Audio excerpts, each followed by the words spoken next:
Tá bonita, Maíra.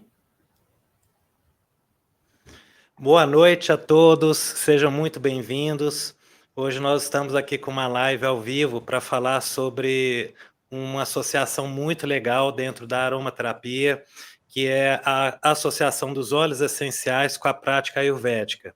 E para poder nós fazermos o nosso bate-papo de uma forma super completa, né, rica, nós estamos aqui com 3 convidadas, a Maíra, que é presidente da Abraroma, e nós temos aqui a Kênia e a Aline, que além de aromaterapeutas, como a Maíra, também entendem sobre a Ayurvédica. Eu vou pedir para vocês falarem um pouquinho aí de vocês, e depois eu vou introduzir já falando um pouco do livro, mostrando para vocês uma novidade que eu já recebi hoje, que é a capa, que o livro está na gráfica rodando, e nós vamos estar recebendo ele na segunda-feira, para começar os envios a partir da terça. Então, se você quiser começar, Kênia, ou a Maíra, ou a Aline. Começa, Maíra. Vai lá, Bom, Maíra. começo. Bom, boa noite, muito obrigada pelo convite, Fábia, oi, Kênia, oi, Aline, oi, pessoal todo da internet que está assistindo essa live. Então, assim, a minha história com o Ayurveda, na verdade, ele é mais forte dentro do yoga, né? Porque eu comecei nesse mundo das terapias como professora de yoga, e aí, por conta disso, você acaba estudando um pouco o Ayurveda, e na época que eu estava já mais aromaterapeuta do que professora de yoga, é que os cursos de Ayurveda começaram a chegar aqui em Curitiba. Mas, de qualquer maneira, acabei até fazendo alguns workshops sobre crias, aquela coisa toda. Dentro do yoga terapia, a gente acaba usando alguns conceitos dentro do Ayurveda. E eu acho que o Ayurveda tem uma capacidade de fazer com que a gente treine a nossa autoobservação para aquisição de hábitos de saúde, muito intuitivos, apesar da filosofia em si, do conhecimento ayurvédico, não ser nada simples, mas traz alguns conceitos que eu acho que eles são bastante intuitivos e muito interessantes e inteligentes da gente colocar em prática. E quando você junta isso com a aromaterapia, daí fica tudo de bom, né? Mas é um livro muito importante mesmo, porque é um dos poucos, se não um dos únicos, eu acho que tem, né? Não, acho que tem muito pouca coisa de aromaterapia com a Ayurveda, né? Quer Então, falar, Kênia? Já vou continuar aqui. Então, boa noite para todo mundo. Boa noite, Fábia, Maíra, Aline. Muito legal encontrar com vocês aqui. E a minha conexão com a Ayurveda começou, na verdade, através da massagem, né? Eu já tinha feito alguns cursos de massagem, até que eu cheguei num curso de massagem ayurvédica. Isso foi lá no começo dos anos 2000. E através da massagem, eu conheci o Ayurveda e também a aromaterapia. Foram 2 presentes maravilhosos, né? E eu me encantei pela abordagem do Ayurveda, também dentro do contexto da massagem. E apesar de eu não ser formada como terapeuta ayurvédica, eu estudo, né? Leio, estudo, tenho as minhas amigas como a Aline, por exemplo, que está aqui, que é terapeuta com quem já troquei muitas ideias, né? E dúvidas sobre toda a parte dos ensinamentos mesmo do Ayurveda, para entender um pouco melhor, para aplicar também. Muito foi durante os meus anos de massoterapeuta, e depois também aliando com a aromaterapia. Alguma coisa eu já faço, né? Já tenho, assim, uma certa comunicação de uma coisa com a outra. E eu acho que as duas terapêuticas, elas se dão muito bem, assim, elas se combinam muito bem. Dá para a gente fazer belos pensamentos de como utilizar os óleos essenciais para uma determinada pessoa através também do pensamento do Ayurveda, né? Então eu gosto muito. E eu amei que esse livro foi traduzido para o português. Amei. Eu não conheço outro, eu só conhecia esse. E eu achei maravilhoso. Aqui você tem que mostrar a tua edição antiquíssima depois desse livro aí. Eu tenho a primeira edição, né, do inglês, tá aqui, ó, para quem quiser ver. De quando que ela é mesmo? De 95, deixa eu ver, confirmar aqui.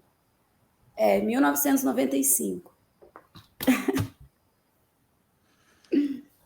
Se quiser falar um pouquinho, Aline.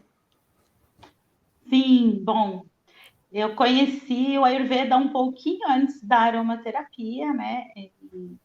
Isso foi numa época que eu comecei a atender com a Ayurveda, eu já entrei num curso de aromaterapia. E existe aromaterapia dentro do Ayurveda, mas realmente não tem muitos livros e não tem a visão, né? Que a gente tem aqui tão estruturada. A aromaterapia dentro do Ayurveda, ela está mais de uma forma mais sutil. E eu comecei, então, a trabalhar como terapeuta Ayurveda, fiz uma transição de carreira, né? E estudei. E quando eu conheci a aromaterapia, isso foi em 2012, foi muito interessante, porque ela entrou junto com o conhecimento que eu tinha de Ayurveda, mas como a Kênia disse, né? Complementou demais. Eu senti a primeira vez que eu usei um óleo essencial dentro do atendimento de Ayurveda, numa forma complementar, eu já vi toda a diferença. Então, desde então, né, eu utilizo as duas coisas juntas, embora eu optei, justamente por serem ciências, né, todas mais complexas, em estudar um pouco mais de Ayurveda. Então, eu sou aromaterapeuta, mas eu sou professora de Ayurveda, né, e uso a aromaterapia como uma leitura própria dentro dos meus atendimentos. Legal, sejam bem-vindos, né, para a gente fazer esse bate-papo. Eu acho que eu vou começar contando um pouquinho da história desse livro, né, como é que eu cheguei nele. Eu vi a necessidade no Brasil da gente ter um livro sobre aromaterapia e Ayurveda, e em um dado momento eu busquei tudo que tinha lá fora para tentar comprar e sair vendo o que prestava, né? E realmente, gente, esse livro, né, a Kênia está com ele da edição anterior com uma outra capa aí. Esse livro é um livro que nós não temos nenhum livro que se equipare a ele, né? É de 1997, mas ele está com... Porque assim, a Ayurveda é um conhecimento ancestral, milenar, né? Então, o conteúdo desse livro não se defasou, apesar dele já ter algumas décadas. E mesmo as indicações dos óleos essenciais continuam as mesmas, né? Não é um livro científico, é um livro mais embasado, né, na aromaterapia vivencial e na própria Ayurveda. Nós fizemos uma reconstrução da capa, que vocês já podem ver aqui, ó. Ficou bem diferente daquela, né? Então, assim, já deu uma ressuscitada no livro aí para esse momento, né, que nós estamos aí no mundo. O livro, como eu falei, está na gráfica. Segunda-feira a gente recebe e vai para todo mundo que já fez a compra na pré-venda. Eu queria também fazer um agradecimento a todos vocês que têm apoiado a gente com essa pré-venda, porque o Brasil hoje ele passa um momento, né, de recessão econômica em todos os sentidos, e livro é uma coisa que ficou em segundo plano na vida das pessoas, né? As pessoas têm comprado muito menos livro do que a gente percebia nos anos de 1920 para trás. E isso veio acarretar, né? A gente teve aí falência até de grandes editoras antigas, né? Livraria Cultura, entre outras. E para nós também tem sido uma dificuldade grande conseguir publicar os livros, porque dependemos de ter receita para traduzir, diagramar, revisar, fazer todo o processo, e ainda tem um custo final da impressão que é muito alto. Então, a colaboração, né, e o apoio de cada um que comprou o livro foi essencial para a gente conseguir ter esse livro impresso. Já era para ele ter sido impresso desde o ano passado, mas com essa questão econômica a gente precisou atrasar um pouco, mas eu acredito que vocês vão ficar muito felizes com o resultado, porque de todos os livros até o presente momento que eu tive a oportunidade de ter contato em mãos, esse sem dúvida é o livro mais completo que a gente tem, né? Então ele foi melhorado, nós tivemos ali algumas notas de observação também que foram acrescentadas, e tivemos aí, eu também gostaria de agradecer muito a Vishwa da Terra Flor, porque a Vishwa ela escreveu, né, o prefácio para a língua portuguesa desse livro. Então ela não está aqui conosco, ela não podia participar, mas nós temos aí ela contando um pouquinho dessa história aí da Ayurvédica na prática dela e falando um pouco sobre esse livro. Então, eu vou começar, né, a nossa live, primeiramente fazendo uma pergunta para a Aline. Queria saber com você, Aline, o que é a medicina Ayurveda, né? Em que ela se baseia, e quando a gente faz uma comparação com ela, com a medicina ocidental, quais seriam as diferenças, né? Que uma coisa tem em relação à outra. Essa palavra medicina, para muitas pessoas, é uma palavra que se mistura, né? A gente sabe que medicina ayurvédica, medicina chinesa, medicina tradicional são coisas bem distintas. Se você puder falar um pouquinho para a gente, quando surgiu, né, essa medicina ayurveda, né, ao longo desses milênios, aí, o que aconteceu, um pouquinho sobre essa história. Sobre essa história. Vamos lá, então. Bom, duas palavras que são complexas, né, do contexto, medicina e ciência. O Ayurveda é uma ciência enquanto o Ayurveda ele é completamente estruturado. Nós temos parâmetros dentro do Ayurveda, protocolos, análises, né? E embora ele venha antes até do que a gente conhece hoje como ciência, ele é muito bem organizado. Então, nesse aspecto, a gente costuma dizer que o Ayurveda, assim como o Yoga, são ciências milenares. O Ayurveda vem num contexto aí também anterior, ele é considerado a mais antiga das medicinas, né? Então, vem de uma tradição oral e depois de um tempo passa a ser escrito. Faz parte dos Vedas, né, que é um corpo de conhecimento que de origem indiana. Eu brinco que vem da Índia antes da Índia ser Índia, né? Porque são territórios que foram se modificando ao longo do tempo, e tem em torno de 5.000 anos. Não existe um consenso entre 7.000 anos, 5.000 anos. Os livros, né, mais modernos, os tradicionais, têm ali 1.500 anos, mais ou menos, começou a ser escrito de uma forma a traduzir para nós esse conhecimento. Então, o Ayurveda ele é considerado a ciência da vida, é uma das traduções assim mais fortes, né, para essa palavra Ayurveda. E o Ayurveda vai olhar para o indivíduo como um todo, o que hoje a gente conhece como holístico, né? Quando eu olho para o todo, é uma ciência holística, então, por essa abordagem. Na Índia, o Ayurveda ele é praticado junto com a medicina. Os médicos fazem uma especialização em Ayurveda.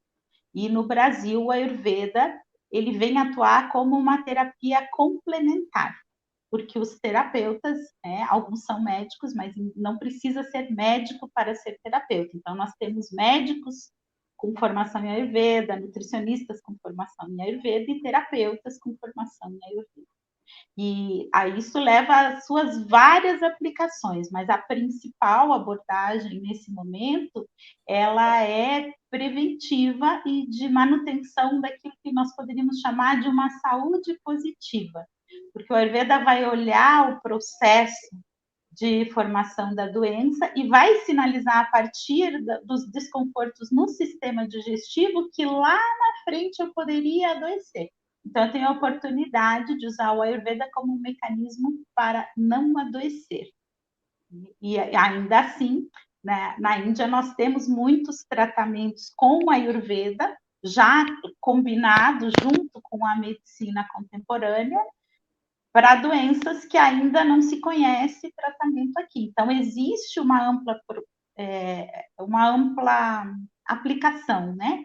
E uma abordagem bem profunda. Mas o que hoje aqui no Brasil a gente tem acesso é ainda uma parte mais superficial desse conhecimento e, por um lado positivo, é uma parte mais prática, mais aliada ao nosso dia a dia.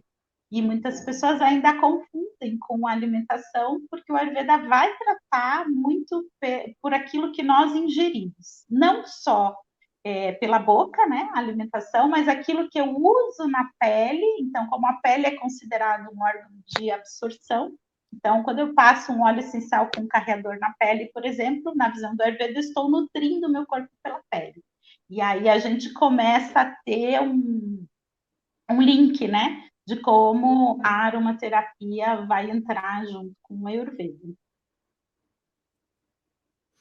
Legal, muito obrigado aí. Eu queria fazer agora uma pergunta para a Kênia sobre essa integração da aromaterapia, né, com a Ayurveda.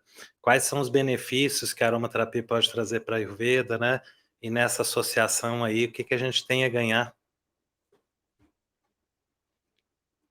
Eu acho que isso é bem, a gente pode até falar que, de certa forma, a aromaterapia já está em. A Ayurveda já utiliza a aromaterapia há milênios, né? Mas Sim. talvez mostrar um pouquinho sobre essa associação, né? Ou Uhum. como que ela pode ser feita, em quais os contextos, né? Você tem muita experiência com a massagem, que é uma prática da Ayurveda. Vamos deixar a palavra para você. Sim.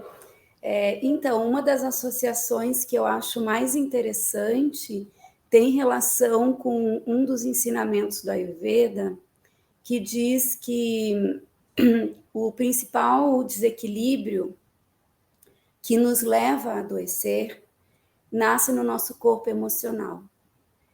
Então, dessa forma, o Ayurveda vai buscar terapias sutis.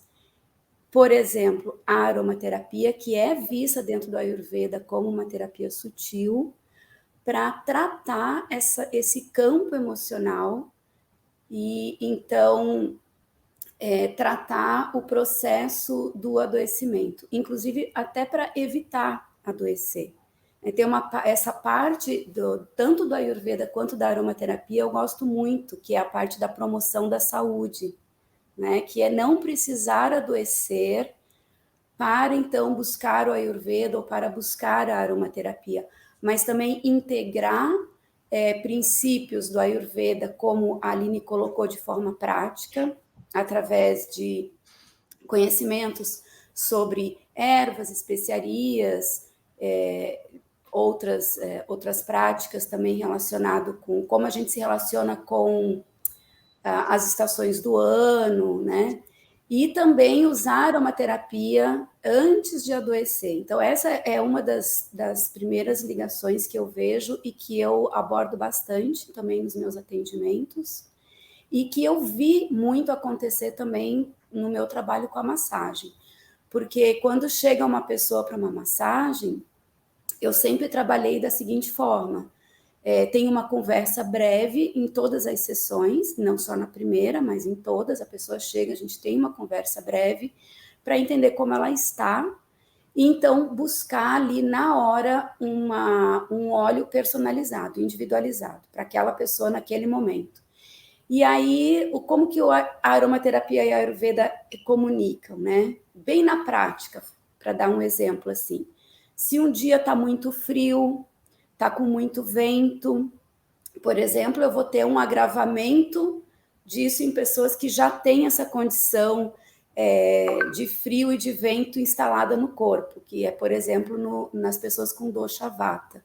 Então, eu vou buscar óleos que vão ter o princípio oposto. Eu vou buscar óleos quentes, eu vou buscar uma massagem bastante relaxante, que aqueça, né, que vai trazer assim o princípio oposto. Então, essa relação eu acho muito interessante entre a aromaterapia e a Ayurveda.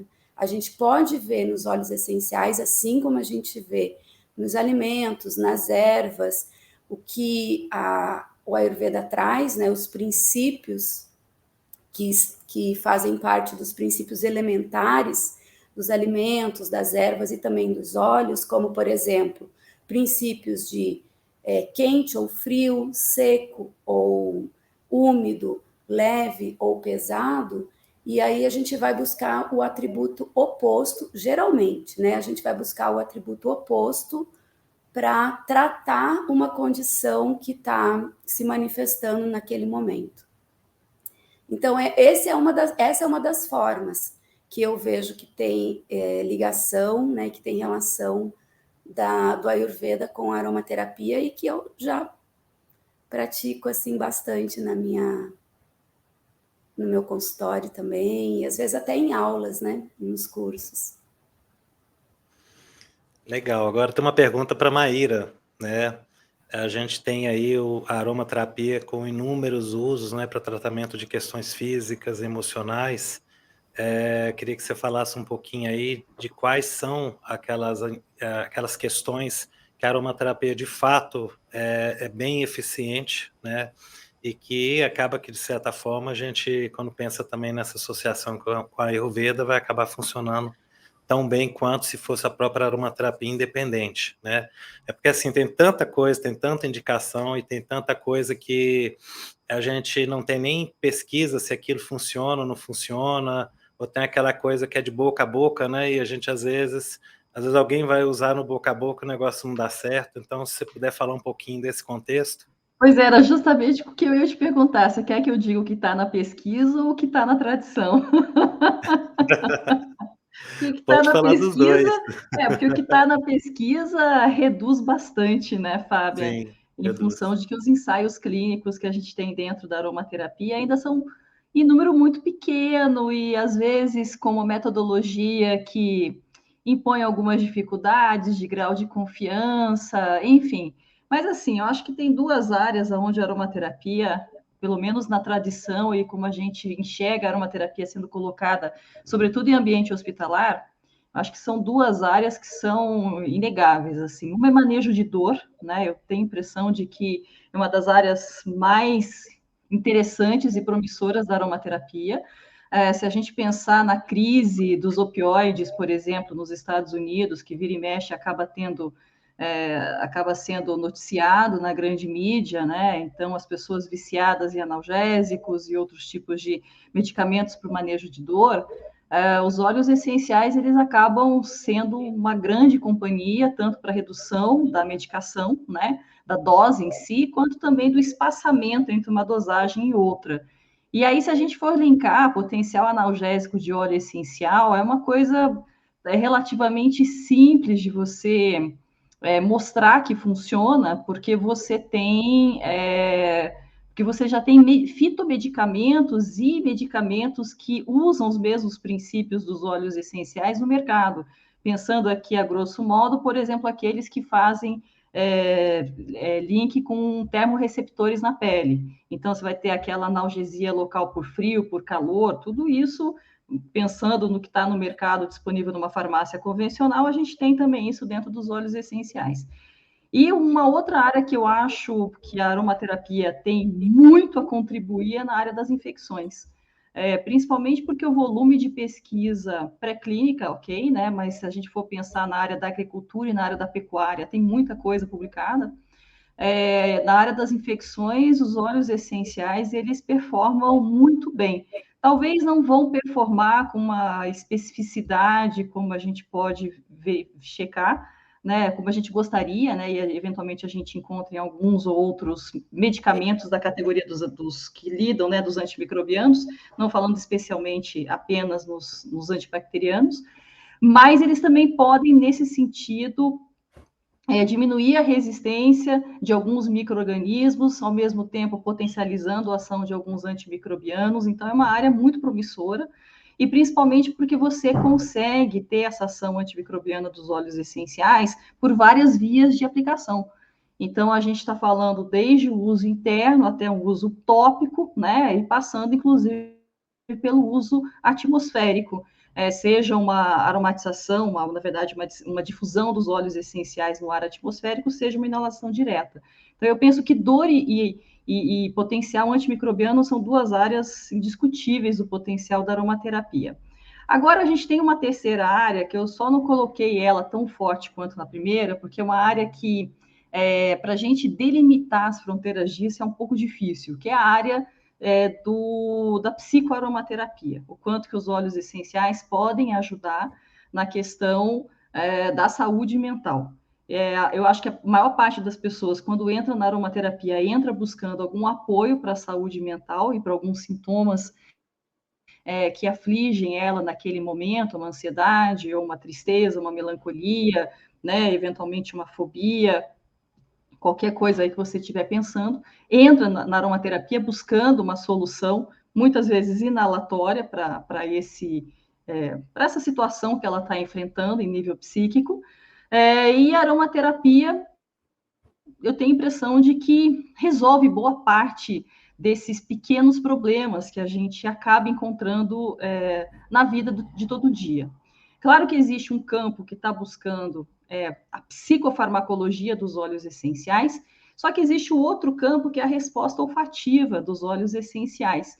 Então, é difícil a gente dizer que a aromaterapia, com certeza absoluta, ajuda no bem-estar psíquico e de saúde mental das pessoas, porque a gente também não tem esses ensaios clínicos feitos. E quando são feitos, esses ensaios clínicos quase sempre escolhem um protocolo, porque é assim que é desenhado, né, o processo, o mesmo protocolo para todo mundo, sem considerar uma coisa que é fundamental dentro da psicoaromaterapia, que é a pessoa cheirar aquilo que ela gosta. Não existe psicoaromaterapia, aliás, não existe aromaterapia do modo geral, com exceção da aromaterapia de uso interno, porque essa pessoa não sente o cheiro, feita com óleo essencial, com uma sinergia de óleo essencial que a pessoa não gosta, a qual ela tem aversão. E a impressão que eu tenho é que quando esses ensaios clínicos surgem, e a gente vê muito, por exemplo, em ambiente hospitalar, é o mesmo óleo para todo mundo, mas quem disse que todo mundo gosta daquele óleo essencial, né? Então, por isso é que eu acho que a gente tem resultados ainda muito, muito conflitantes com o que a gente tem na nossa prática clínica. Então, eu acho assim, pensar em saúde mental, né? Fazendo uma psicoaromaterapia que, por princípio, a pessoa tem que gostar do cheiro.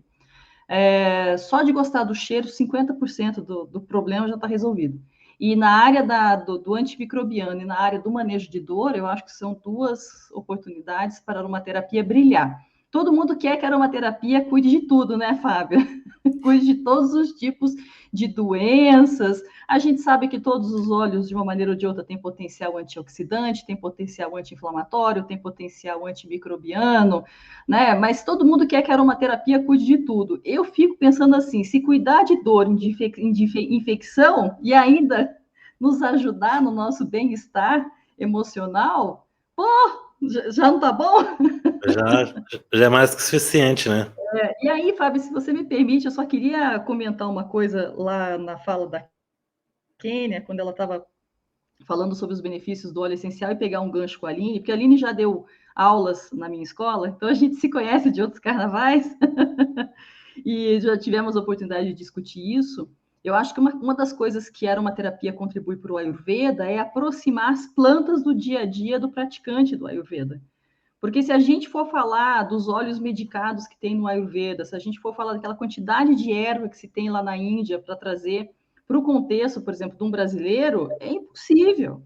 A gente não tem esse acesso a essa matéria-prima, estou falando assim, as plantas, né, Aline e Kênia. Sim. Então, quando você precisa, essa substituição que a gente pode fazer de uma planta in natura pelo seu óleo essencial, que é muito mais fácil de você importar dos diversos lugares, inclusive da Índia, eu acho que isso é que é uma coisa muito bacana que a gente tem do link da aromaterapia com a Ayurveda.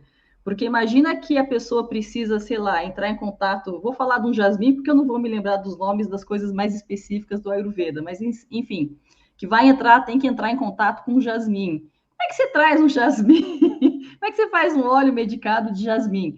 Agora, você fazer uma inalação ou fazer uma massagem com o óleo essencial do jasmim, imediatamente você já aproximou aquele contexto terapêutico de uma pessoa que está aqui no Brasil, né? Não sei se vocês concordam com isso, mas eu me lembro de uma conversa nossa assim, né, Aline? A gente não conversou já um dia uma coisa assim? A gente conversou, eu tenho um exemplo bem prático, tem um óleo que eu uso muito, que é o nardo verde, e no Ayurveda ele é conhecido como jatamansi, ele é a mesma planta. E existe uma aplicação específica, vamos brincar agora, né? Bota o dedinho aqui e o dedão lá em cima, a gente vai tocar um ponto, uma arma aqui que rege a mente e os sentidos. Quem hoje não precisa, né, tratar da mente e dos sentidos com todo esse estímulo que é o universo virtual? E os tratamentos para o sistema nervoso, eles são com óleo medicado nesse ponto. Então, é muito simples eu colocar um pouco de óleo de gergelim na palma da mão, eu ter a dose certa, né? Mas colocar gota do óleo essencial ali, eu posso fazer essa aplicação direta. Isso não é para todos os óleos essenciais. Especificamente, nesse caso, ele vai substituir o óleo medicado, né? E, da mesma forma, posso fazer uma diluição num frasco e usar como se fosse o óleo medicado e usar ele já diluído aqui. Já tive muitos casos assim, né, para observar. Eu sei que não é pesquisa, né? Aqui a observação é empírica, então a gente maneja e observa a melhora do cliente. E faz uma substituição perfeita, no caso do jatamansi e do nardo verde, né? E vários outros.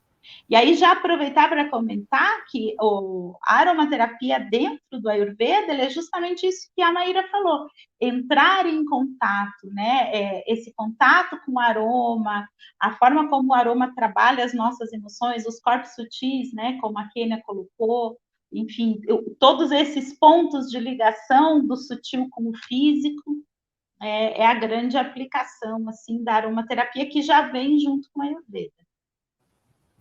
E isso que vocês falaram agora também tem aplicação na massagem, porque da mesma forma, é muito mais simples eu aromatizar um óleo com o óleo essencial do que medicar um óleo, que é todo um processo, precisa de várias ervas, tem aquela decocção, né? Então, às vezes as pessoas não têm acesso. E é muito mais simples, então, a gente colocar um óleo essencial no óleo vegetal para fazer uma aplicação mesmo no corpo físico, na massagem, né? Então, realmente, isso que a Maíra trouxe é bem por aí mesmo, aproxima muito. E o livro, o Toma vai pirar com esse livro.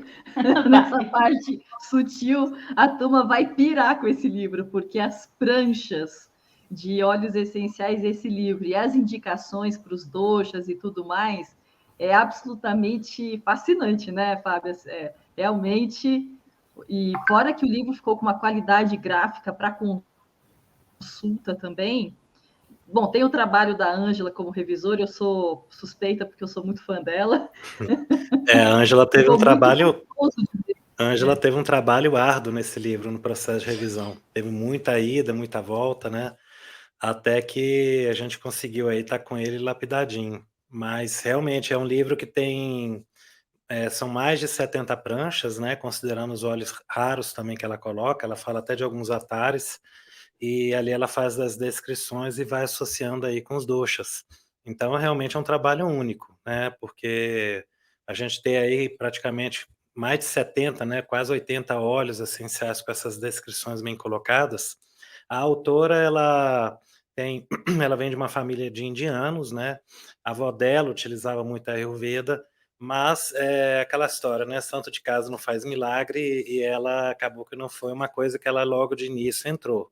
Ela foi entrar nesse universo quando ela esteve adoentada e estava fazendo tratamento com um terapeuta também indiano, mas que tinha também uma visão mais espiritual, né, praticava meditação, e aí ele sugeriu ela de fazer a prática da Ayurveda, né, de se tratar com a Ayurveda, e foi onde deu um despertar nela, né, eu acho que aí veio essa ancestralidade, ela começou a estudar muito a Ayurveda. Depois, quando ela se casou, né, o marido dela era quiroprata, e tanto ela quanto o marido se juntaram aí nesse trabalho, e ela fez na época da Ayurveda, ela também já começou a estudar aromaterapia e fez essa associação magnífica, né? A escola dela cresceu muito nos Estados Unidos, nos anos que ela viajou, né, ministrando cursos, e se tornou um trabalho de referência no mundo todo, né? Só antes da gente continuar, pessoal, eu queria dar uma mensagenzinha para quem está aqui com a gente no chat e assistindo. Esse livro, ele está hoje, né, ele está em pré-venda, ele está com 10% de desconto para quem comprar até o dia 19. Só que hoje a gente está com um cupom de 15% de desconto, você já ganha mais 5% aí na hora de fazer a compra. Então, quem quiser aproveitar, esse desconto de 15% vai somente hoje até meia-noite. É só entrar lá no site da Laszlo, laszlo.com.br, você escreve a palavra Ayurveda, que já vai achar o livro rapidinho, e aí na hora que você for fazer a compra, você... aliás, eu não sei se ele está em aberto lá, acho que ele está... Não, já está aqui, alguém me ajudou aqui, já colocou no chat. Não é dentro do site, é porque é um link fechado só para pré-venda, quem entrar no site não acha. Então tá ali o link, materiais.emporiolazlo.com.br/livro Ayurveda. Então você joga no carrinho, quando você for pagar, você coloca o cupom pré-venda 15. Pré-venda tudo junto em letras maiúsculas, caixa alta. Pré-venda 15, que aí você vai ter os 15% de desconto, tá? Eu tenho uma pergunta para a Kênia, mas antes eu queria perguntar para a Aline. A Aline falou dos pontos Marma, né? E que a gente tem essa parte aí dentro do livro, isso bem explorado pela autora num capítulo, ela fala sobre os pontos, até mesmo não é uma coisa que ela aprofunda para fazer uma correlação com a aromaterapia, mas queria que você falasse um pouco sobre o que são esses pontos, né? Se esses pontos têm alguma coisa a ver com chakras, se tem a ver com a medicina chinesa, se é uma coisa independente, qual o conhecimento que está por detrás deles também. Por detrás desses pontos está o conhecimento da anatomia sutil. O Ayurveda, assim como o Yoga, ele vai olhar para os nossos corpos sutis, então, entendendo que nós temos um corpo físico, que é formado de alimentos, um corpo energético, que é formado de prana ou de energia, e aí vão se desenhar vários corpos, ou várias camadas, né? Vários níveis do ser humano. E como a Kênia citou, a gente vai adoecendo do nível mais sutil. Então, a gente vem do mental, do emocional, e tudo isso vai densificando. E existe uma anatomia que explica a passagem da energia entre esses corpos. Eles vão passar algo que eu poderia comparar com um funil, por exemplo, né? E ali a matéria vai mudar de dimensão, poderia dizer assim. Então, o que está no nosso corpo energético, que é o corpo de prana, são os nossos chakras. Os nossos chakras são centros de energia. Hoje já dá para medir com máquina de biofeedback, outras coisas, os sensitivos sentem. Há muito tempo já se fala das cores, os chakras acho que já é um assunto que a gente já conhece. Mas para essa anatomia sutil, eles estão no corpo sutil, eles estão no corpo de prana. Quando essa energia passa para o corpo físico, ela vai passar por um pontinho. Igual a energia que vem lá da rua, diminuiu a tensão no transformador, entrou na tua casa, passa pelos fios e vai sair na tomada para ligar um aparelho, ou vai sair no bocal onde eu coloco uma lâmpada. Esse ponto que conecta físico com sutil é o ponto marma.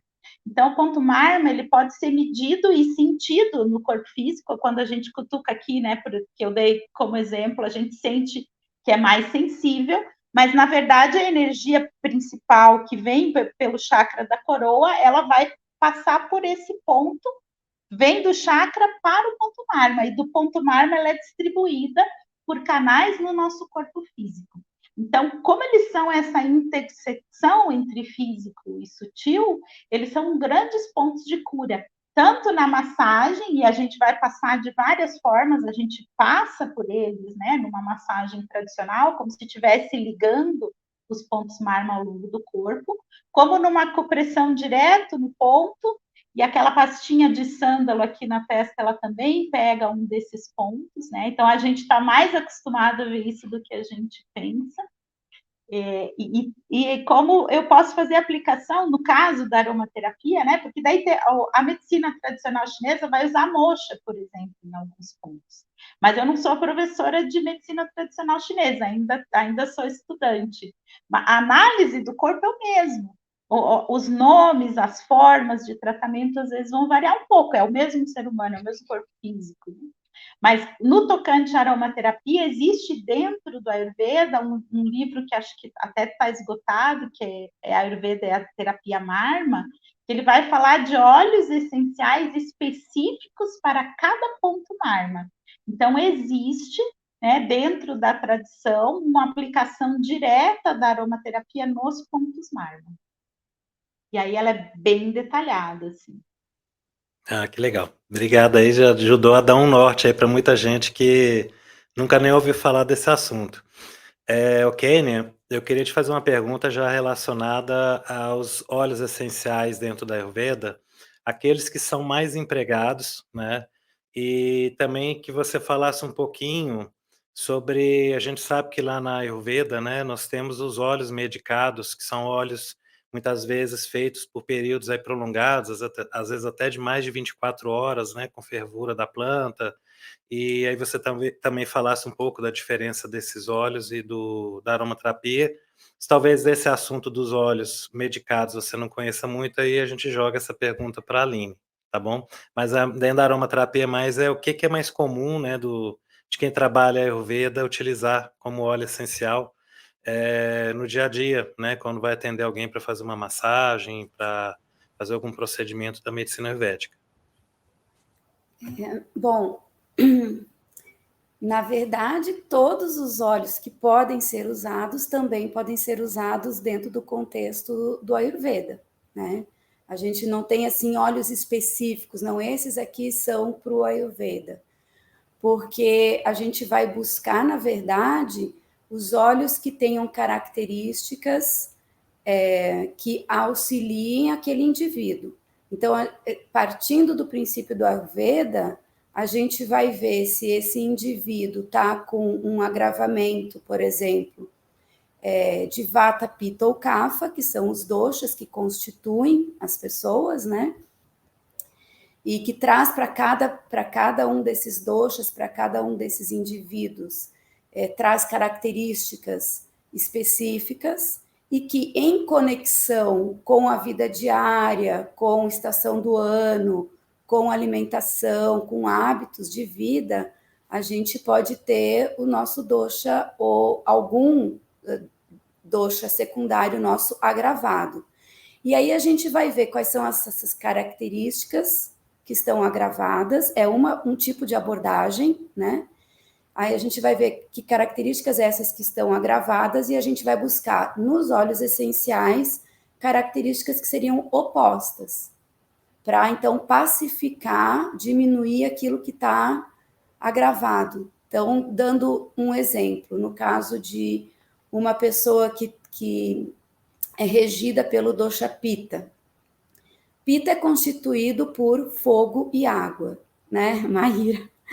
Então, os desequilíbrios de Pitta podem se manifestar muitas vezes como no campo mais sutil, emocional, mental, irritação, raiva, essas coisas mais de irritação mesmo. E no corpo físico pode se manifestar bastante como inflamações, infecções, problemas de pele, alergia. Então a gente pensa assim que Pitta é algo quente. E um desequilíbrio de Pitta também vai ser algo quente, porque vai estar demais. E aí a gente vai buscar óleos o quê? Óleos que são refrescantes, que vão esfriar esse calor.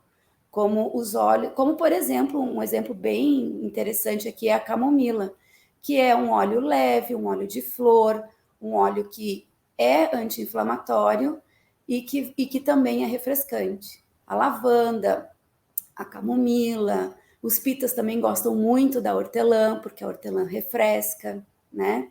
Então, é nesse sentido que a gente vai pensar a aromaterapia em união com a abordagem ayurvédica. Então, todos os óleos podem ser usados, né? E eu sempre penso assim, num primeiro instante, se o desequilíbrio da pessoa está para o lado do calor, eu vou buscar um óleo que refresca. Se o desequilíbrio da pessoa está para o lado do frio, se é o frio que está causando o desequilíbrio, eu vou buscar um óleo que aquece. Esse é o eixo que eu mais abordo, porque ele é o mais, para mim, ele é muito evidente, é mais direto, e no caso, eu que não tenho uma formação completa no Ayurveda, acaba sendo mais acessível e mais fácil de eu abordar essa ligação, né, de Ayurveda com aromaterapia.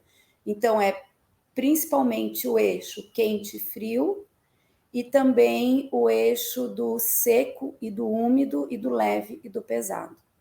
Então, são 3 pontos, assim, 3 eixos que a gente pode trabalhar muito bem em cima deles na hora que a gente vai escolher óleos, sempre pensando no princípio oposto.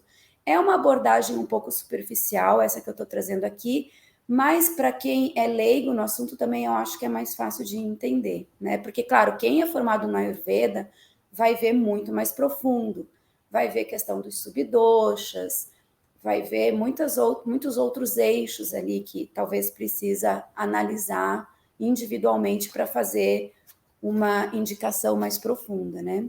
Mas no dia a dia, sim, eu trabalho também com essa perspectiva, e ela é bastante acessível, é simples, é prática, e o livro traz, né? É bem legal porque o livro ele traz bem os olhos que estão nesses eixos, então acaba tornando bem prática a aplicação. Agora, a outra pergunta, que eu até já me esqueci, mas era sobre... Não lembro, Eram mas vou deixar sobre pra os óleos medicados, os óleos que são medicados. aqueles óleos preparados ali por horas. Essa eu vou deixar para a Aline, que ela é especialista. Você quer falar então, Aline? Bom, a gente pode fazer algumas comparações, né? O processo, basicamente, o processo dos óleos medicados, eu acho que vale a pena a gente citar para ter um padrão, né? De comparação de facilidade, dificuldade de uso. Para medicar um óleo com uma planta, eu preciso fazer uma decocção dela, então existem receitas medidas, né? Mas uma parte de planta e X partes de água. Vou reduzir isso até que o princípio ativo fique na água. Numa segunda etapa, vou colocar essa água junto com o óleo, e aí numa temperatura que evapora a água, mas não desestrutura o óleo, então uma temperatura bem suave, e aí sim o processo fica longo, porque eu preciso evaporar essa água para que o princípio ativo passe para o óleo. Esse é um resumo assim simplificado do que é um óleo medicado. Quando a gente vai olhar para o Ayurveda nos seus clássicos, né, nos textos clássicos que são mais antigos, tem receitas assim com 200 plantas para medicar um óleo. Então, essas receitinhas não são simples. E são esses óleos que a gente, em alguns momentos, traz da Índia. Eu acho válido quando a gente está falando de doenças em que não encontramos aqui a cura para elas. E aí sim é válido, né, todo o recurso que se tiver. No dia a dia, a comparação, assim, a vantagem de se usar uma terapia é que eu posso ter vários óleos essenciais e fazendo a diluição correta, eu posso ter um óleo de massagem muito completo, e aí sim eu posso pegar vários aspectos ou desse indivíduo ou desse dosha, ou das duas coisas, porque a Kênia citou muito bem, né? Quando a gente olha para o indivíduo, já está fazendo Ayurveda. Se eu considero o momento atual, eu já estou fazendo Ayurveda. Então, de uma certa forma, tudo está dentro do Ayurveda. Se eu digo que o Ayurveda é a ciência da vida, não existe a aromaterapia aqui e o Ayurveda do outro lado. Existe tudo dentro de um arcabouço que eu vou colocar um óculos do Ayurveda para traduzir por que esse óleo funciona. Mas mesmo quem está fazendo um óleo de massagem e não conhece nada de Ayurveda, tem um princípio ali que talvez a pessoa nem compreenda, ela vai por um outro viés, mas ela acaba fazendo Ayurveda, porque ela está tratando os opostos, né? Tratar pelo oposto também é um princípio do Ayurveda. Então, tem alguns princípios básicos que todos nós utilizamos. E aí, quando eu olho para isso, e a vantagem que eu vejo, ela vem da fitoterapia. Quando eu estudei a fitoterapia, eu mudei muito a minha postura, até com o uso de plantas, assim, ervas e chás, porque ter uma quantidade padronizada, né, ter uma garantia de procedência, que nem sempre eu tenho na erva que eu pego na esquina, nem sempre eu tenho na erva que eu pego no quintal. Embora seja um processo lindo, e a gente pode fazer óleos medicados com decocção ali a frio da planta direto no óleo. Eu já tirei flor de laranjeira, coloquei lá no óleo, ele fica maravilhoso. Mas o controle desse processo, da quantidade de princípio ativo, eu poder replicar isso no futuro, não existe. E quando eu pego o óleo carreador e o óleo essencial, eu tenho total medida, eu posso fazer uma anotação e eu posso, inclusive, medir resultados. O que não é a pesquisa científica aceita, assim, né, dentro dos moldes, mas que me garante que eu tenho ali uma medida de resultado ao longo do tempo, aplicando o mesmo óleo na mesma pessoa e observando a melhora da condição dela. Então, eu acho que tem essa comparação, assim, entre o que a gente faz de óleo, né, com aromaterapia como a gente a conhece aqui, porque dentro do Ayurveda tudo vai ser aromaterapia, o incenso vai ser aromaterapia, né? O uso do pó de sândalo vai ser aromaterapia, o uso das flores, né, in natura vai ser aromaterapia, de certa forma. A gente teve até uma pergunta aqui, deixa eu só achar aqui para poder falar para vocês. Foi da Roberta Penachinião. O uso dos óleos essenciais na Ayurveda é novo? né? É uma boa pergunta, porque a aromaterapia surge na década de 30, né? Mas e aí, isso na Índia, né, no passado? Sim, porque o uso dos aromas, das essências, das resinas, o uso das preparações, eu não sei, né? A Maíra é melhor nos termos oficiais, assim, mas eu acho que eu poderia chamar de preparações aromáticas, né? E isso dentro do Ayurveda é considerado aromaterapia. Na verdade, a gente aprende mais como aromaterapia o uso, né, dos perfumes, das resinas, das essências, do que dos óleos essenciais em si. Embora na Índia hoje tem muito óleo essencial e até de qualidade bem interessante. Também tem Obrigado, a Aline. questão Vai, Raquel.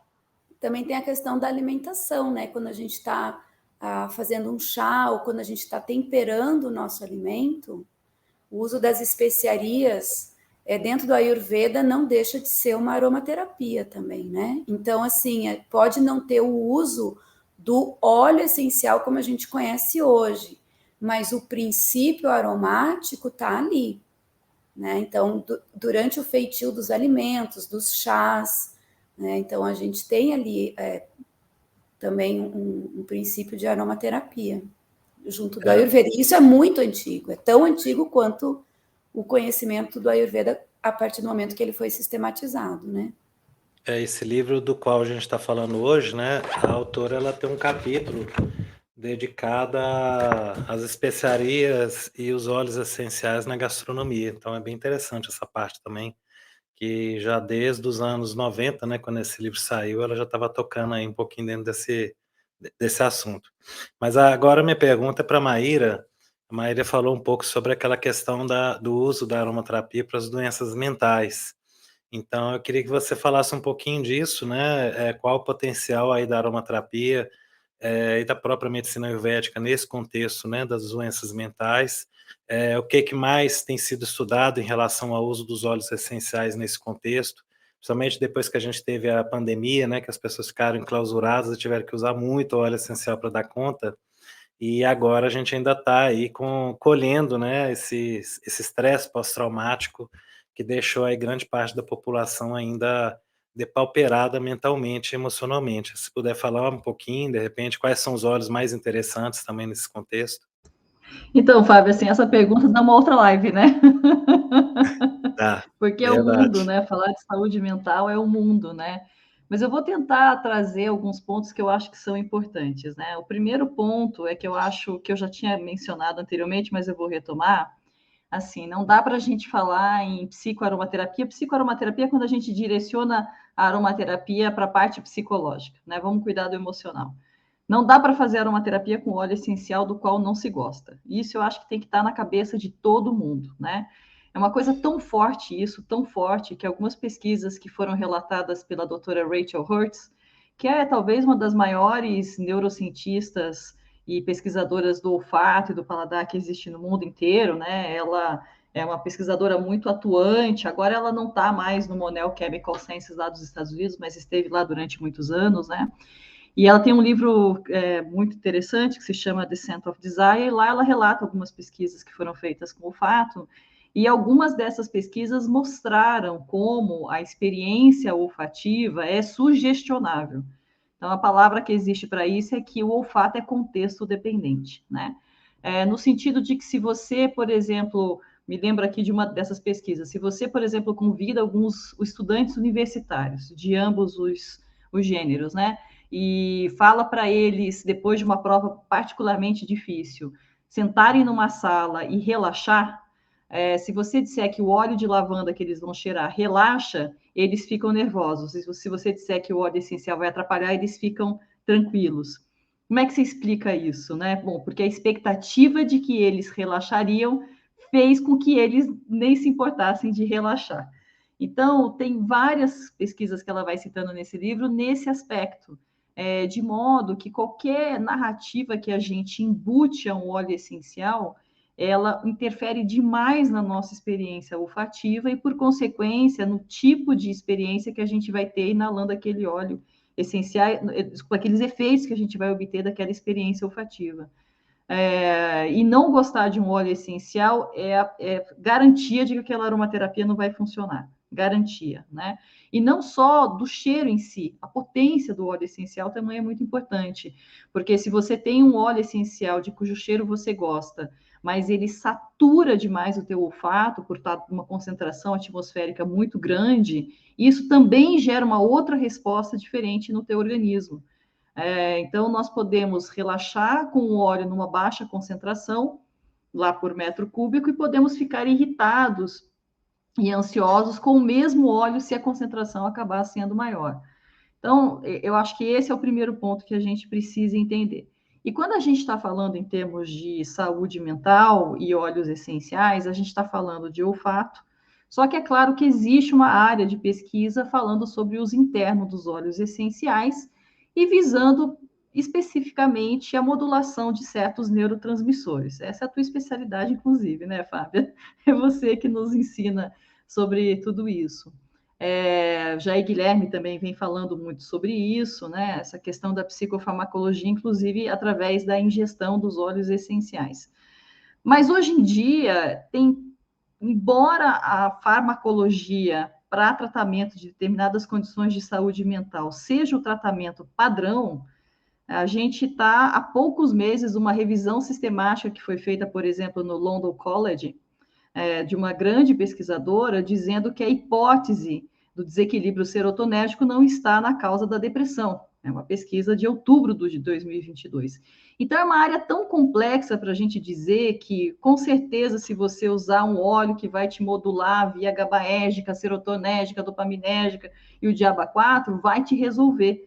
Não sabemos. É tudo muito complicado nessa área toda. Então, quando eu olho do ponto de vista assim, ok, vamos falar de saúde mental, eu tendo a não olhar para essa parte mais da psicofarmacologia convencional dos óleos e tendo a olhar mais para o aspecto sutil e da tradição do uso dos óleos essenciais. Por quê? Porque a tradição do uso dos óleos essenciais se focou muito mais no fenômeno olfativo do que no fenômeno bioquímico. E eu tenho a impressão de que a chave para a saúde mental, junto com os óleos essenciais, está nesse link da experiência olfativa, que é contexto dependente. E aí, nesse sentido, a gente tem algumas coisas interessantes. A gente tem, por exemplo, as coníferas, né? Os óleos essenciais que são obtidos das folhas dos gêneros pinus, tsuga, abis, juníperos, cupressus, pseudotsuga, né? Que são as coníferas que dão seu óleo essencial nas agulhas, nas folhas, nas acículas. São plantas que, se você for pensar do ponto de vista, e quem fala isso, inclusive, é você, né, Fábio?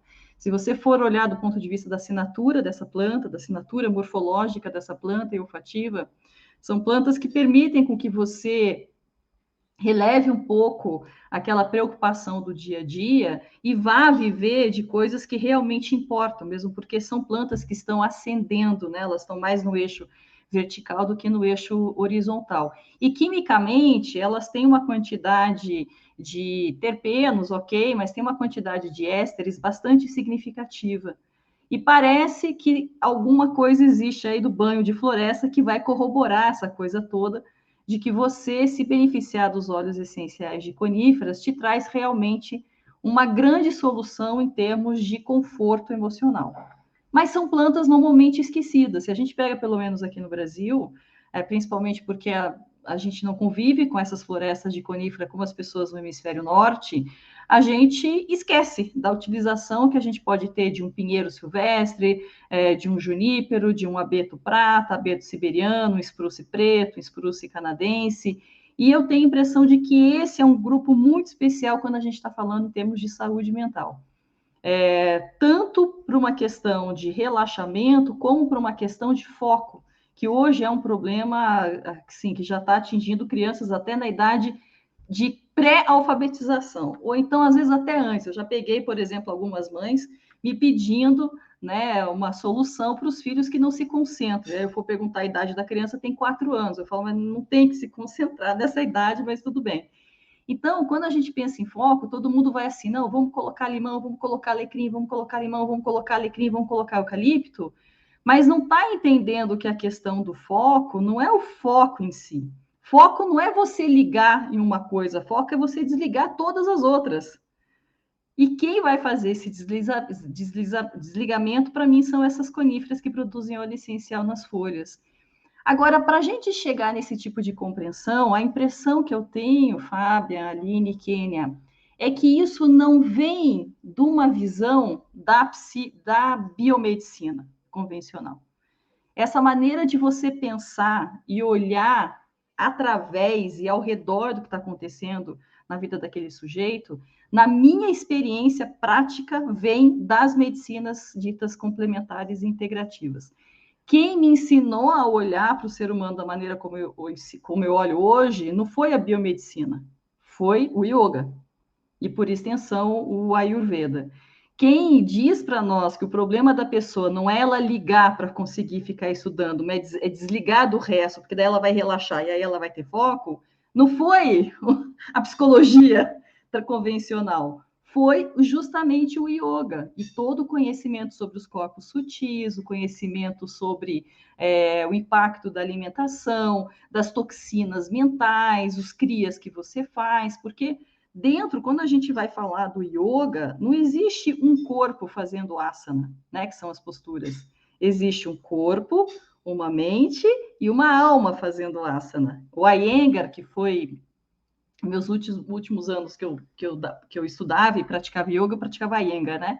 A Iyengar dizia, né, é conhecido como a prática do yoga, de Hatha Yoga, em que você alinha o teu corpo em eixos muito precisos, mecânicos, né? No sistema ósseo muscular. Então, ele dizia que o alinhamento no asana não é um alinhamento de um pé que tem que estar virado para o lado direito, com o outro que tem que estar virado esquerdo, por exemplo, num trikonasana. É o alinhamento do corpo com a alma e a respiração. Então, isso, quem traz essa beleza toda são essas outras racionalidades médicas. E é por isso que eu acho que esse tipo de conhecimento para um aromaterapeuta vai contribuir muito para ele olhar para a saúde mental, para além dessa coisa muito materialista, que é problema naquele neurotransmissor, decréscimo naquele outro neurotransmissor. Então, eu penso que, assim, você olhar para a saúde mental do ponto de vista mais amplo, inclusive te abre um leque de óleos essenciais. Só para me estender um pouquinho mais, eu gosto muito de um livro da Julia Graves, que se chama The Language of Plants. E quando ela vai falar sobre a maneira como as plantas agem no nosso psiquismo, ela diz que as plantas agem sendo exatamente o oposto daquilo que a gente está fazendo, né? Então, as plantas nos levam lá para aquele outro eixo, aí nesse sentido, é mais ou menos o que a Kênia falou, né? Claro que eu estou simplificando, né? Mas é assim, né? Então, você está, por exemplo, estressado, você vai para um óleo anti-estresse. Digamos que é uma maneira alopática das plantas agirem. Depois ela diz que as plantas elas podem te fortalecer no caminho, então elas vão ser a exata situação que você está vivenciando para te fortalecer.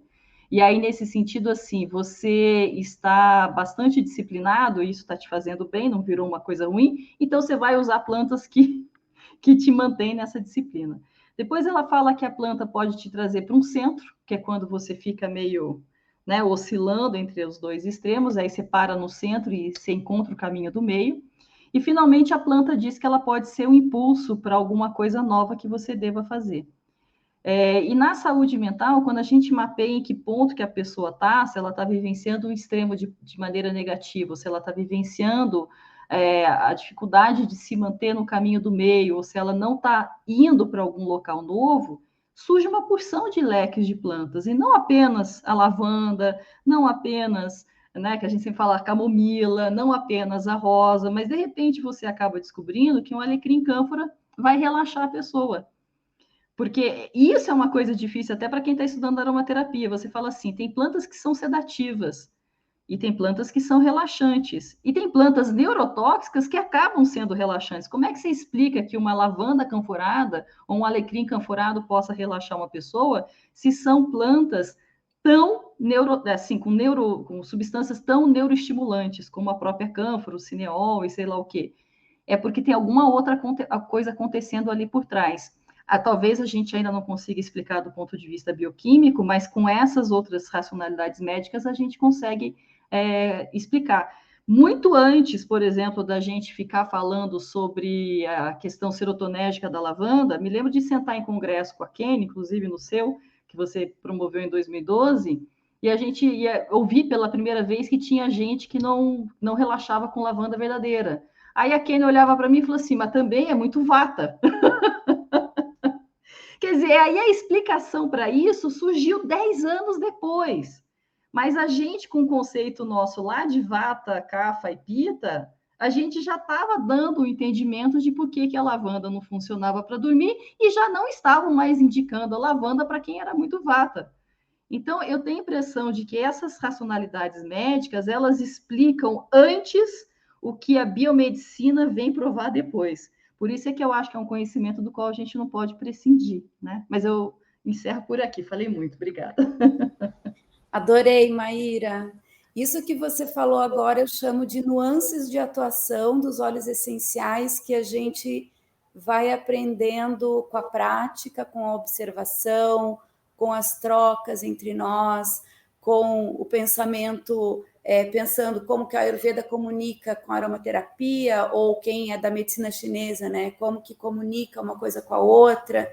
É bem por aí. É isso mesmo. Tem uma pergunta aqui que eu vou deixar ela em aberto, quem quiser responder, que é uma pergunta da série, bem interessante. No Ayurveda, a indicação é usar o que está perto das pessoas.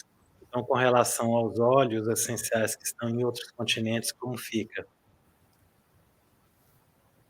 Liga o microfone. Eu vou querer responder, porque a resposta que eu vou dar não vai ser muito, assim, animadora. Olha só, dizer que, assim, a Índia era um continente fechado, gente, o mundo está globalizado há muito mais milênios do que a gente imagina, né? Então, eu acabei de fazer uma leitura de um livro extraordinário que se chama O Coração do Mundo, de um historiador oriental chamado Peter Frankopan, e ele reconta a história da civilização desde anos antes de Cristo, do ponto de vista do Oriente, né? Porque lá seria o coração do mundo. O Oriente, principalmente aquela região lá do Golfo Pérsico, aquela região assim. E aí ele fala das trocas comerciais que já existem há 3.000 anos atrás.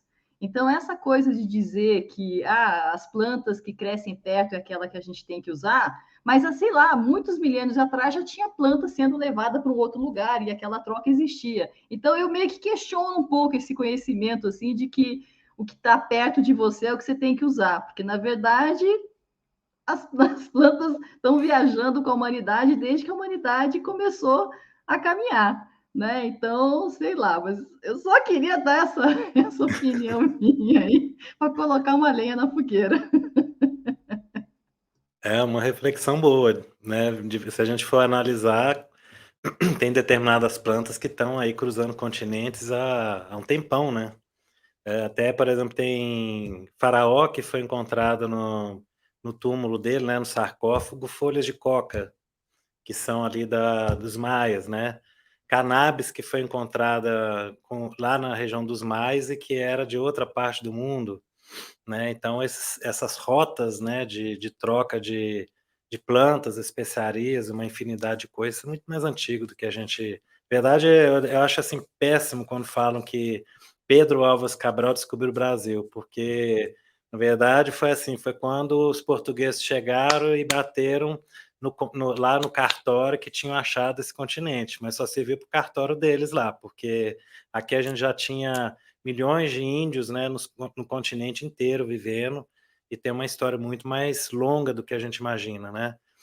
Os próprios Sim. índios nossos aí, que são os Tupi-Guarani, tem pessoas que estudam, né, as línguas mais antigas e que observaram que há muito do Tupi-Guarani na língua dos cártagos, né, ali que era daquela região norte ali da África com o Mediterrâneo.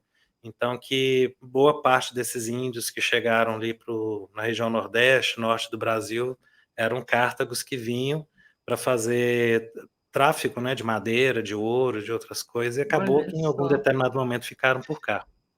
Eu penso assim, essa questão da gente usar as coisas que nós, se não faz sentido histórico, sei lá, faz sentido na atualidade, né? Porque tudo que você consome perto é mais sustentável até do ponto de vista de pegada de carbono, né? Então, eu acho que essa sim é uma reflexão importante para a atualidade, né? Sim. Sim. Bom, tá dando o importante, nosso mas tempo. Tá dando o nosso tempo e eu queria deixar só uma última pergunta, que eu acho que essa pergunta ela é bem interessante, porque a gente tem pessoas aqui que estão participando da live que não são tão familiarizadas com a Ayurveda, né?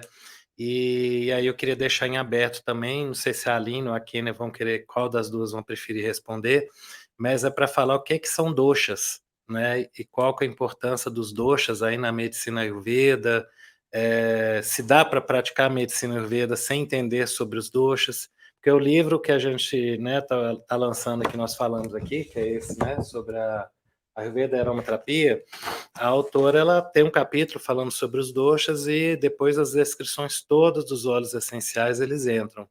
Então, se alguma de vocês puder falar um pouco, ou se uma quiser falar uma parte, a outra complementa, vocês fiquem à vontade. Fala, Aline. eu acho interessante que as duas falem, porque essa é uma pergunta muito importante. Eu queria pedir licença só para complementar a pergunta anterior, porque eu achei muito interessante o ponto que vocês colocaram, mas a gente não pode fazer uma confusão entre alimentação diária, e os medicamentos ou as substâncias que vão tratar desequilíbrios. Porque se eu estou doente, eu preciso trazer uma planta do outro lado do mundo, independente da sua origem ou não, é válido. Agora, todos os dias, agora que está chovendo muito, por exemplo, aqui na região onde eu estou, é claro que a natureza vai reagir a essa chuva e ela vai me dar, né, aquilo que eu preciso nesse momento. Então, tem mais a ver com microclima, que a alimentação seja. A alimentação precisa ser da nossa região. E quando a gente fala de óleos essenciais, plantas e remédios, aí a gente está falando de uma outra coisa, né? Se chama satmia esse princípio, né, de adaptabilidade. E, bom, de doshas como diz a Maíra, é mais uma live, é uma outra história.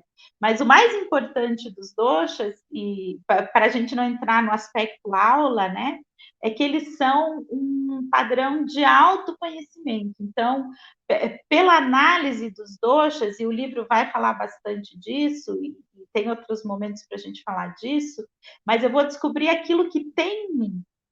Como o Ayurveda trata pelos opostos e a gente está caminhando para um equilíbrio, se a gente pensar nos três doshas, Vata, Pitta e Kapha, né, como forças, como energias que regem o corpo de todos nós. Então, todos nós temos os 5 elementos e os 3 doshas. Isso é o que faz o nosso metabolismo, fisiologia, nosso corpo funcionar.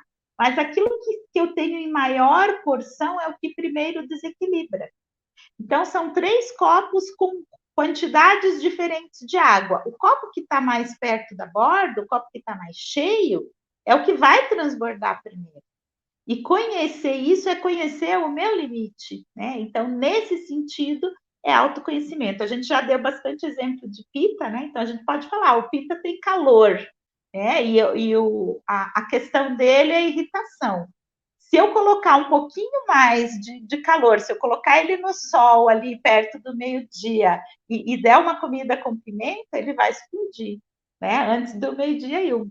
Então, é nesse sentido. A mesma pimenta e o mesmo sol para uma pessoa que não tem tanto calor vai fazer bem, ela vai falar, ai, que delícia, né? Que sol gostosinho, nossa, comi pimenta, estou me sentindo quentinha, estou me sentindo bem. Então, não é a substância, e não é a condição, mas é como a condição externa se relaciona comigo, com o que tem dentro de mim, e o que tem a característica daquela substância se relaciona com esses elementos primordiais em mim e com esse movimento dos doshas.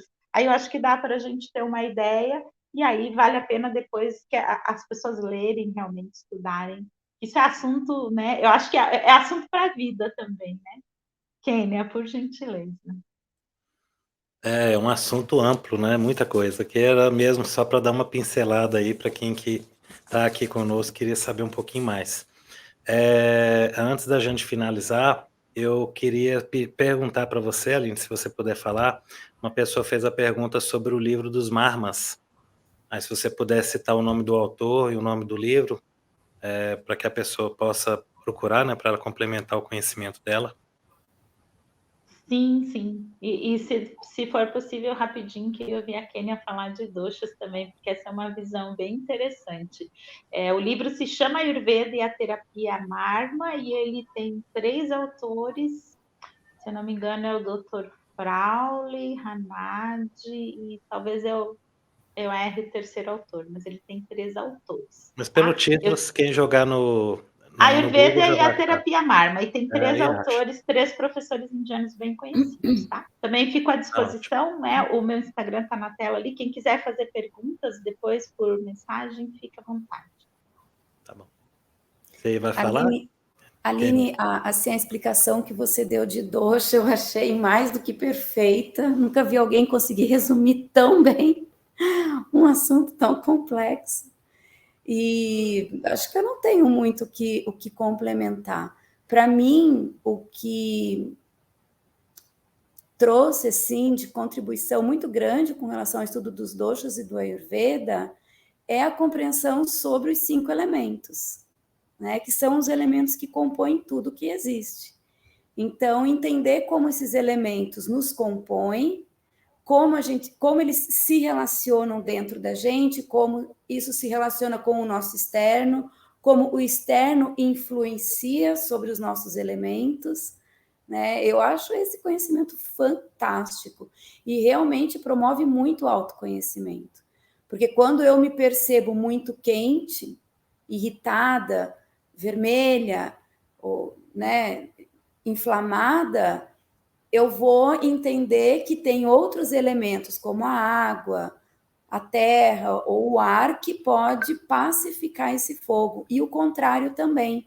E a gente pode aplicar isso em tudo, na alimentação, na forma como a gente se relaciona com as estações do ano, na forma como a gente se veste, né? Tudo, assim. Então, para mim, entender os doshas compreende, na verdade, entender a relação dos 5 elementos da natureza que compõem tudo que é vivo. E eu acho isso lindíssimo. Para mim, essa é uma das partes mais bonitas do Ayurveda. E que também está na aromaterapia, porque os óleos essenciais também são resultado de uma alquimia dos 5 elementos, né? Dentro da planta e também da planta na sua relação com o seu meio ambiente. Seja ele muito frio, muito quente, muito vento, ou seja o que for. Então, é muito bonito, né? Tá tudo ligado. Bom, eu queria agradecer a participação de vocês por terem aceito aí esse convite. Acredito que todo mundo que esteve conosco, né, participando, e outros que vão nos ouvir aí nos próximos dias, né, todos ficaram muito felizes aí com o nosso bate-papo. Avisando aqui para as pessoas que estão presentes aqui no chat, o cupom de desconto de 15% vale hoje até meia-noite.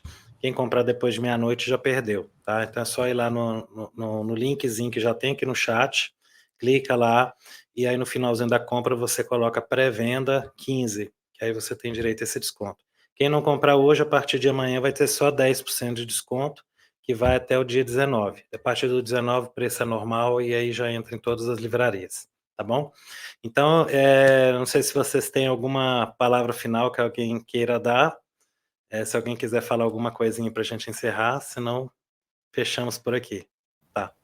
Então é isso, eu queria agradecer novamente a vocês, muito obrigado por essa noite agradável que a gente teve, e até uma próxima oportunidade, um novo encontro para falar um pouquinho mais sobre a Ayurveda. Boa noite a todos e até a nossa próxima live.